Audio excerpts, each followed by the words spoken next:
News first channel ಹಾಗೂ ಡಿಜಿಟಲ್ನಲ್ಲಿ ಜಾಹೀರಾತು ನೀಡಲು ಈ ನಂಬರ್ಗೆ ಸಂಪರ್ಕಿಸಿ. ನಮಸ್ಕಾರ, ನೀವು ನೋಡ್ತಾ ಇದ್ದೀರಾ ನ್ಯೂಸ್ ಫಸ್ಟ್ ಲೈವ್. ನಾನು ರಾಹುಲ್ ದಯಾನ್. ಮೊದಲಿಗೆ ಈ ಕ್ಷಣದ ಹೆಡ್ಲೈನ್ಸ್. ಬುರುಡೆ ಟೀಮ್ನವರು ಐಷಾರಾಮಿ ಕಾರಲ್ಲಿ ಓಡಾಡ್ತಿದ್ದಾರೆ.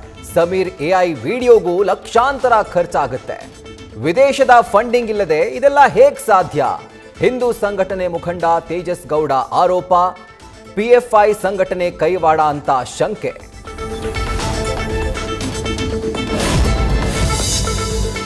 ಮಂಗಳೂರಿನಲ್ಲಿ ಮುಂದುವರೆದ ಎಸ್ಐಟಿ ಇಂಟ್ರಾಗೇಷನ್. ಜಯಂತ್, ಮಟ್ಟಣ್ಣನವರ್ ಹಾಗೂ ಅಭಿಷೇಕ್ಗೆ ಸರಣಿ ಕ್ವೆಶ್ಚನ್.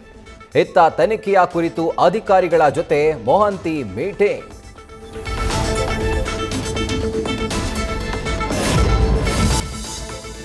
ಅರಮನೆ ಮೈದಾನದಲ್ಲಿ 3 ದಿನಗಳ ಆಭರಣಗಳ ಸಂಭ್ರಮೋತ್ಸವ.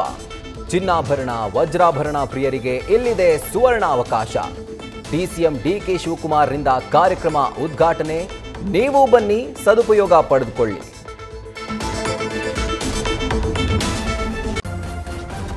ನ್ಯೂಸ್ ಫಸ್ಟ್, ನಿರ್ಭೀತಿಯಿಂದ ನಿಮ್ಮ ಪರವಾಗಿ.